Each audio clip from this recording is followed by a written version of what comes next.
Hello प्यारे बच्चों, how are you. तो आज हम पढ़ रहे हैं ऑर्गेनिक केमिस्ट्री में नोमेनक्लेचर। मैंने आप लोगों को पढ़ाई दिया था, चेन वाले और स्ट्रेट चेन वाले सारे नोमेनक्लेचर आपको मैंने पढ़ा दिए थे। अब हम पढ़ेंगे यहाँ पर साइक्लिक सैचुरेटेड मेथड। साइक्लिक जो स्ट्रक्चर्स होती है उनका हमें नोमेनक्लेचर किस तरीके से करना है, राइट। तो compounds is named by prefixing cyclo. तो आपको ये चीज़ याद रखनी है, जब कभी भी हम साइक्लिक स्ट्रक्चर की बात करते हैं तो उसके लिए हम प्रीफिक्स क्या काम में लेते हैं, cyclo. To the corresponding straight chain alkane if side chains are present then the rules given above are applied. Names of the some cyclic compounds are given below. जैसे कि हम लोगों ने रूल्स पढ़े थे, स्ट्रेट चेन वाले जितने भी कंपाउंड्स थे उनके नोमेनक्लेचर के रूल्स पढ़े थे, तो वही रूल्स यहाँ पर भी फॉलो होंगे, बट हमें यहाँ पर जो प्रीफिक्स काम में लेना होगा वो क्या काम में लेना होगा, cyclo. Okay,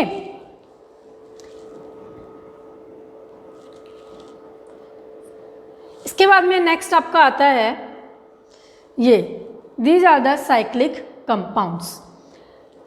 it is called cyclopentane.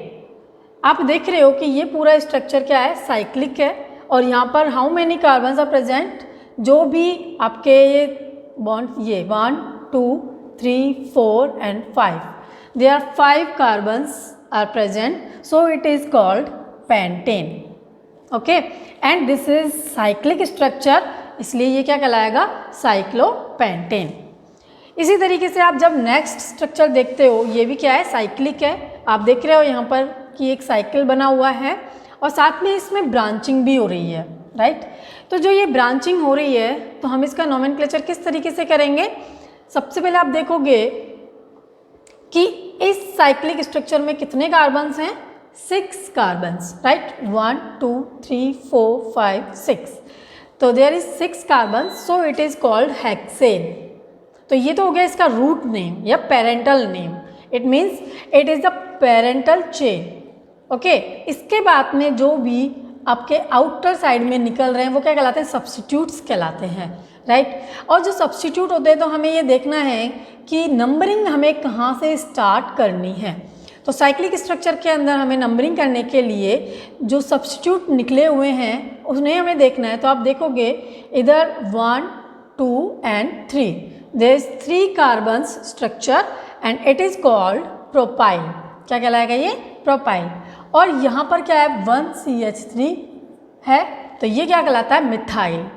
तो जब हम अल्फ़ाबेटिकली देखते हैं तो आप देखोगे कि PM के बाद आता है, राइट। तो इसीलिए हम जो नंबरिंग स्टार्ट करेंगे वो अल्फ़ाबेटिकली प्रायोरिटी देंगे, और अल्फ़ाबेटिकली प्रायोरिटी देंगे तो हमें किसको फर्स्ट नंबर देना है, मिथाइल को फर्स्ट नंबर देना है, राइट। तो क्योंकि यहाँ पर मिथाइल है इसलिए हम नंबरिंग करेंगे यहाँ से स्टार्ट 1 2 3। ओके, तो अब जब हम नाम लिखेंगे, इसका नोमेनक्लेचर करेंगे तो कैसे लिखेंगे, 1 मिथाइल, क्योंकि 1 नंबर पर क्या प्रेजेंट है, मिथाइल, एंड 3 प्रोपाइल, क्योंकि 3 नंबर पर प्रेजेंट है प्रोपाइल, एंड साइक्लो, हम प्रीफिक्स काम में लेंगे साइक्लो क्योंकि it is a cyclic structure, and hexane. Hexane क्यों काम में लिया, क्योंकि 6 कार्बन का स्ट्रक्चर है इसलिए क्या है, हेक्सेन। और एन सफिक्स हमने काम में लिया है क्योंकि ये एलिफेटिक जो कंपाउंड है, यानी कि एन एल्केन का ही प्रोडक्ट है। ओके, क्योंकि यहाँ पर आप देख रहे हो एक भी डबल बॉन्ड नहीं है, सारे क्या है, सिंगल बॉन्डेड है, इसलिए ये क्या किसका होगा, एल्केन का रूट स्ट्रक्चर होगा, इसलिए हम इसको बोलेंगे हेक्सेन। तो आई थिंक आपको ये पूरा नाम समझ में आ गया होगा कि हमने इसका नोमेनक्लेचर किस तरीके से किया है। इसके बाद में अगर नेक्स्ट क्वेश्चन देखते हैं हम, जैसे कि ये वाला, more branched carbon gets lower number.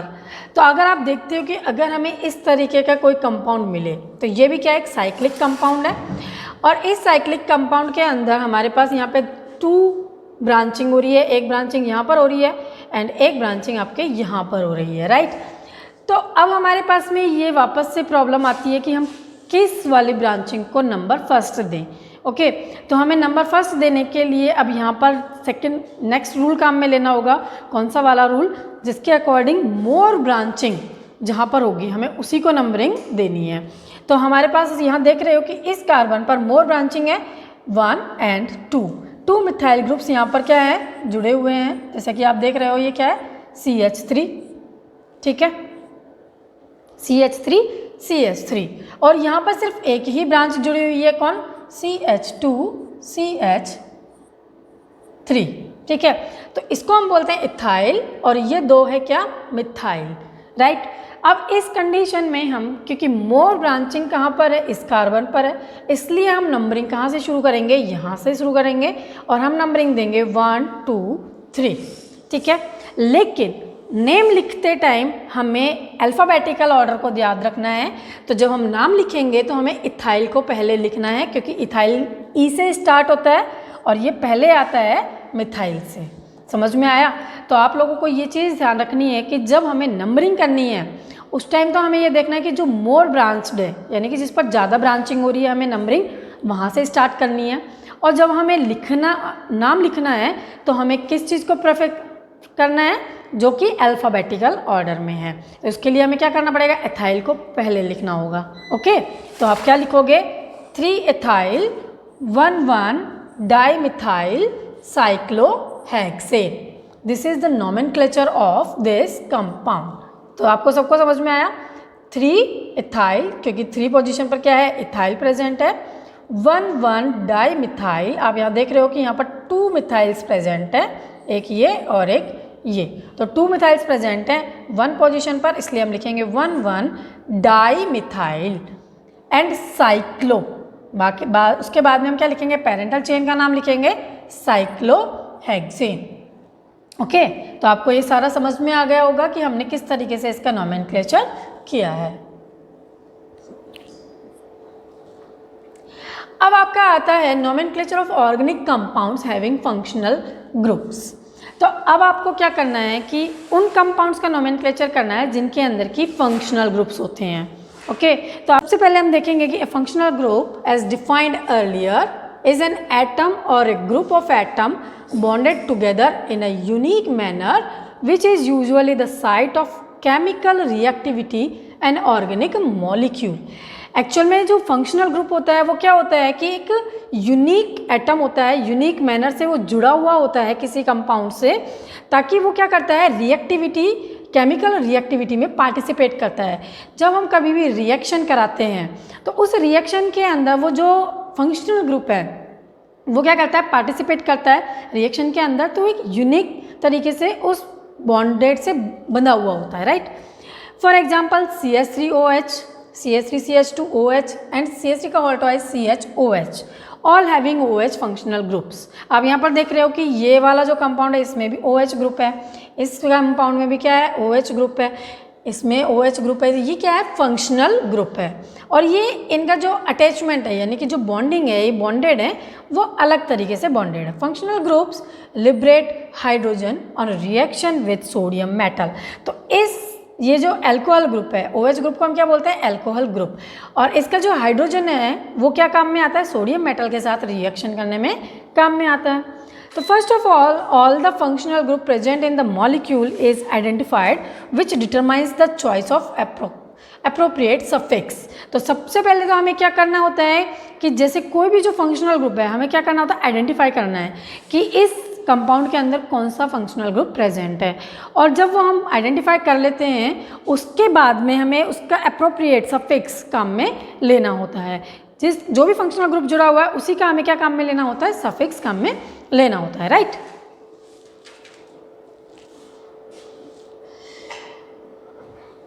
इसके बाद में आप देखते हैं रूल्स। सबसे पहला रूल है, the longest chain of carbon atoms containing the functional group is numbered in such a way that the functional group is attached at the carbon atom possessing lowest possible number in the chain। तो मतलब हमें सबसे पहले क्या find out करना है, longest chain, right. जैसे कि आप लोगों ने पहले भी पढ़ा था कि हमें सबसे पहले क्या सेलेक्ट करनी होती है, लॉन्गेस्ट चेन सेलेक्ट करनी होती है। लेकिन जहाँ पर फंक्शनल ग्रुप प्रेजेंट हो हमें उसको प्रेफर करना है, यानी कि हमें कार्बन कंपाउंड के अंदर वो वाली लॉन्गेस्ट चेन सेलेक्ट करनी है जिसके अंदर की फंक्शनल ग्रुप प्रेजेंट हो। ओके, तो ये चीज़ हमें याद रखनी है। नेक्स्ट है, in the case of polyfunctional compounds one of the functional group is chosen as the principal functional group and the compound is then named on that basis. Means अगर हमें पॉलीफंक्शनल ग्रुप प्रेजेंट हो, यानी कि ऐसा compound present हो जिसके अंदर कई सारे फंक्शनल ग्रुप्स हों, तो हमें फिर कौन सी वाली चेन सेलेक्ट करनी होती है, जिसके अंदर की प्रिंसिपल फंक्शनल ग्रुप आता हो. ओके, तो इसके लिए हमारे पास क्या होती है, एक टेबल है, कंप्लीट फंक्शनल ग्रुप्स की टेबल है, जिसके अंदर प्रायोरिटी बेसिस पर कि कौन सा फंक्शनल ग्रुप प्रिंसिपल होगा उसकी प्रायोरिटी लिस्ट है. तो हमें वो ज़रूर ध्यान रखनी है कि हमें क्या देखना है, priority of the functional groups. उसी के बेसिस पर फिर हमें जो नाम लिखना होगा वो हमें नाम लिखेंगे. जैसे पेरेंटल जो चेन होती है, तो पेरेंटल चेन के साथ में जो सफिक्स हम काम में लेंगे वो किसका काम में लेंगे, प्रिंसिपल फंक्शनल ग्रुप का. ओके, जैसे मैं आपको एक बार एग्जांपल समझाती हूँ, लाइक CH3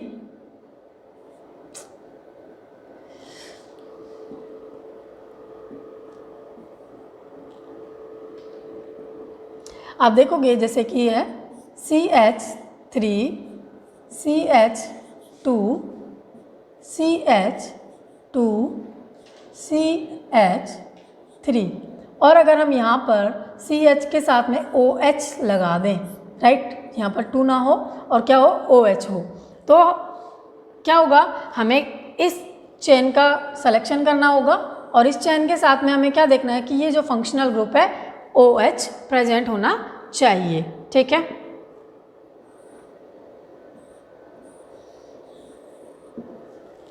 ओके. तो जैसे अभी हमें नेक्स्ट स्लाइड में भी आपको पूरा कंप्लीट समझाऊंगी कि आपको नोमेनक्लेचर फंक्शनल ग्रुप का किस तरीके से करना है. इसके बाद में आप देखोगे यहाँ पर the choice of principal functional group is made on the basis of order of the preference. The order of decreasing priority for the some functional groups is, आप यहाँ देख रहे हो COOH, SO3H, COOR, COCl, CONH2, CN, HCHO, C-O, OH, NH2, C-C and C-C. These all are the functional groups. Okay, ये सभी क्या हैं, आपके फंक्शनल ग्रुप्स हैं. ठीक है, और ये इनका एक प्रायोरिटी ऑर्डर भी है, अभी आपको टेबल में भी बताएंगे कि ये सब क्या हैं, फंक्शनल ग्रुप्स हैं. जब कभी भी किसी कंपाउंड के अंदर ये जो फंक्शनल ग्रुप्स जुड़े हुए होते हैं तो हमें इनको इंक्लूड करना होता है नंबरिंग के अंदर, और इंक्लूडिंग के साथ में हमें जो सफिक्स काम में लेना है वो क्या काम में लेना है, प्रिंसिपल फंक्शनल ग्रुप का सफिक्स ही हमें क्या होता है, काम में लेना होता है. राइट, आप देख रहे हो यहाँ पे कि ये एक हमारे पास टेबल है. ओके, आप इस टेबल को आप नोट डाउन करेंगे अपने नोटबुक के अंदर. तो इसके अंदर आप देखो ये है compound, this is the priority of seniority table. ये क्या है, आपके प्रायोरिटी टेबल है, यानी कि जो हमें किसको सबसे पहले प्रायोरिटी देनी है. और आप देख रहे हो यहाँ पे कार्बोक्सिलिक एसिड सबसे पहले है. तो मतलब कि अगर किसी कंपाउंड के अंदर पॉलीफंक्शनल ग्रुप्स प्रेजेंट है, यानी कि more than 1 2 3 more than 2 functional groups अगर प्रेजेंट हैं, तो हमें क्या करना होगा, किसी एक फंक्शनल ग्रुप को ही प्रायोरिटी पे रखना होगा. ओके, और प्रायोरिटी पे हम किस तरीके से रखेंगे, जो पहले आता है उसी को प्रायोरिटी मिलेगी और वो ही क्या करेगा, पेरेंटल चेन का सफिक्स काम में लिया जाएगा. सबको समझ में आया? तो आप देखिए एक बार, जैसे कि कार्बोक्सिलिक एसिड है, इसका जो प्रीफिक्स होता है वो क्या काम में लेते हैं हम, कार्बोक्सी, और सफिक्स क्या काम में लेते हैं हम, ओइक एसिड. ओके, और इसका क्या फॉर्मूला होता है, COOH.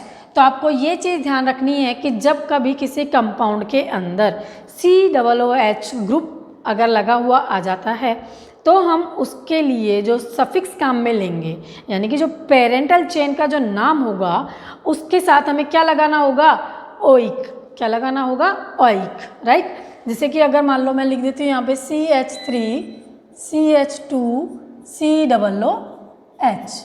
राइट, तो क्या होगा ये CH3 CH2 COOH, इसको हम क्या बोलेंगे, प्रोपेनोइक एसिड. क्या बोलेंगे हम, प्रोपेनोइक एसिड. ठीक है, इसके बाद में जैसे सल्फोनिक एसिड, अगर SO3H लगा हुआ आ जाता है तो हम क्या बोलेंगे, prefix sulfo and suffix sulfonic. Ester, इसके बाद में एस्टर है, जिसका फॉर्मूला है COOR। इसका जो हम प्रेफिक्स काम में लेंगे वो क्या लेंगे, एल्कोक्सी कार्बोनाइल, एंड जो सफिक्स होगा वो क्या होगा, O8, यानी कि जो पेरेंटल चेन है उसके साथ में हम क्या लिखेंगे, O8। ओके, जैसे कि प्रोपेनोएट, ब्यूटेनोएट, पेंटेनोएट। ओके, इसी तरीके से एसिड क्लोराइड, एसिड क्लोराइड के लिए जो प्रेफिक्स काम में लेंगे हम वो क्या लेंगे, हेलो कार्बोनाइल, और जो सफिक्स काम में लेंगे हम वो क्या लेंगे, ऑयल हेलाइड्स। यानी कि जैसे कि अगर आप COCl अगर किसी कंपाउंड के साथ लगा हुआ है तो आप उसको क्या बोलोगे, एथेनॉयल क्लोराइड, मेथेनॉयल क्लोराइड या प्रोपेनॉयल क्लोराइड। ओके, तो ये हम क्या काम में लेंगे, सफिक्स काम में लेंगे। इसके बाद में आता है जैसे एसिड एमाइड। एसिड एमाइड का जो प्रेफिक्स है वो क्या है, कार्बेमॉइल। क्या है, कार्बेमॉइल। और इसका जो सफिक्स काम में लेंगे हम वो क्या काम में लेंगे, एमाइड। यानी कि अगर किसी कंपाउंड में CONH2 अगर लगा हुआ है तो हम उसके लिए क्या काम में लेते हैं, एमाइड। यानी कि अगर 2 कार्बन के साथ में अगर CONH2 लगा हुआ है तो हम उसको बोलेंगे प्रोपेन एमाइड। ठीक है, इसी तरीके से मिथेन एमाइड, इथेन एमाइड, या फिर आप बोलोगे ब्यूटेन एमाइड। ओके, तो सफिक्स क्या काम में लेंगे हम, एमाइड। इसी तरीके से नेक्स्ट है आपका नाइट्राइल। नाइट्राइल का फॉर्मूला होता है CN। ओके, CN, और इसका जो प्रेफिक्स होता है वो क्या होता है, साइनो। क्या होता है, साइनो, एंड सफिक्स क्या होगा, नाइट्राइल। यानी कि अगर किसी कार्बन कंपाउंड के अंदर CN जुड़ा हुआ है तो हम उसको क्या बोलेंगे, साइनाइड। ओके, नाइट्राइल सफिक्स काम में लेंगे, जैसे कि methyl nitrile, ethyl nitrile, propane nitrile. इसी तरीके से एल्डिहाइड। एल्डिहाइड का फॉर्मूला होता है CHO। तो CHO, अगर किसी कंपाउंड के अंदर CHO लगा हुआ होगा तो वो क्या होगा, एल्डिहाइड ग्रुप होगा। ओके, तो हमें जो फंक्शनल ग्रुप का पता लगाना है वो इन फॉर्मूला से पता लगाना है कि ये कौन सा वाला फंक्शनल ग्रुप है। ठीक है, तो जैसे CHO अगर लगा हुआ है किसी में तो वो कौन सा ग्रुप होगा, एल्डिहाइड ग्रुप। ओके, और इसके लिए जो हम सफिक्स काम में लेते हैं वो क्या होता है, एल। ओके, क्या होता है, एल। यानी कि अगर जैसे कि इसको हम क्या बोलेंगे, ब्यूटेनेल, एथेनेल, प्रोपेनेल, पेंटेनेल, तो लास्ट में सफिक्स क्या आ रहा है, एल। ओके, इसी तरीके से नेक्स्ट आता है आपका कीटोन। कीटोन का फॉर्मूला होता है C+O। तो यानी कि किसी कंपाउंड के अंदर अगर C+O लगा हुआ है, RC+OR, where R is alkyl group. Okay, R क्या है यहाँ पर, एल्काइल ग्रुप है। ठीक है, जैसे CH3CH2, CH3CH2CH2, ये क्या है, एल्काइल ग्रुप्स, और ये क्या है, फंक्शनल ग्रुप। तो अगर C+O फंक्शनल ग्रुप किसी के अंदर लगा हुआ है तो उसके लिए आप सफिक्स क्या काम में लोगे, ओन, जैसे कि ओन। ठीक है, आप एग्जाम्पल जैसे propanone, butanone, pentanone, hexanone, right. तो आप इस तरीके से क्या काम में लोगे, ओन सफिक्स काम में लोगे। और इसके लिए जो आप प्रेफिक्स काम में लोगे वो क्या काम में लोगे, ऑक्सो। ओके, इसके बाद में अल्कोहल। अल्कोहल के लिए प्रेफिक्स हम काम में लेंगे हाइड्रोक्सी, एंड सफिक्स काम में लेंगे ऑल। इसका जो फॉर्मूला होता है वो क्या होता है, OH, राइट। तो OH अगर किसी में लगा हुआ होता है तो वो क्या होता है, अल्कोहल होता है। और उसके लिए जो हम नेमिंग जब नोमेनक्लेचर करेंगे तो सफिक्स काम में लेंगे all, like methanol, ethanol, propanol, butanol. Okay, इसके बाद में आता है आपका phenol group. Phenol group benzene ring के अंदर OH ग्रुप जब जुड़ता है तो उसे हम बोलते हैं फिनॉल। फिर इसके बाद में आता है थायोल। थायोल के लिए जो ये क्या होता है, फॉर्मूला SH, एंड इसके लिए जो सफिक्स काम में लेते हैं वो क्या लेते हैं, थायो अल्कोहल। एमाइंस, एमाइंस क्या होता है, NH2 ग्रुप। तो जिस भी कार्बन के कंपाउंड के अंदर NH2 ग्रुप लगा हुआ हो तो उसके लिए हम क्या काम में लेते हैं, सब प्रेफिक्स एमिनो, एंड सफिक्स क्या काम में लेते हैं, एमाइन। ओके, जैसे कि हम नाम बोलें एथाइलएमाइन, मिथाइलएमाइन, प्रोपेनएमाइन। ठीक है, तो इस तरीके से हम उनके साथ में सफिक्स एमाइन काम में लेते हैं। इसके बाद में आ जाता है आपका ईथर। ईथर को जो प्रेफिक्स होता है वो होता है एल्कोक्सी एंड OR। इसका जो नाम है वो क्या होता है, OR। ठीक है, ये क्या होता है, OR। ठीक है, इसके बाद में आता है एल्कीन्स, सबसे लास्ट में मतलब double bond, and then triple bond. ठीक है, तो ये आपके क्या है, प्रायोरिटी लिस्ट है। आपको ये लिस्ट लिखनी है नोटबुक के अंदर, आपको याद करनी है, इसको समझना है। जब आप कभी भी फंक्शनल ग्रुप का नोमेनक्लेचर करोगे तो आपको ये प्रायोरिटी लिस्ट याद होनी चाहिए कि आपका सबसे ऊपर कौन सा कंपाउंड होगा, उसके बाद में कौन सा कंपाउंड है, उसके बाद में कौन सा कंपाउंड है। इसके बाद में आपको याद रखना है उनका सफिक्स, कि हमें कौन कौन सा सफिक्स किस कंपाउंड के लिए कौन सा सफिक्स काम में लेना है। तो आपको जब ये पूरी चीज़ें याद होंगी तभी आप बहुत अच्छे तरीके से नोमेनक्लेचर कर पाओगे। ओके,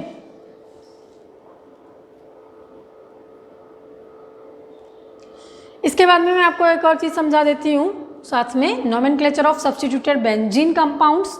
तो जैसे हम साइक्लिक कंपाउंड्स की जब बात करते हैं तो साइक्लिक कंपाउंड के अंदर जब कभी भी कोई सब्स्टिट्यूट लगा हुआ होता है तो उनका नोमेनक्लेचर हमें किस तरीके से करना है।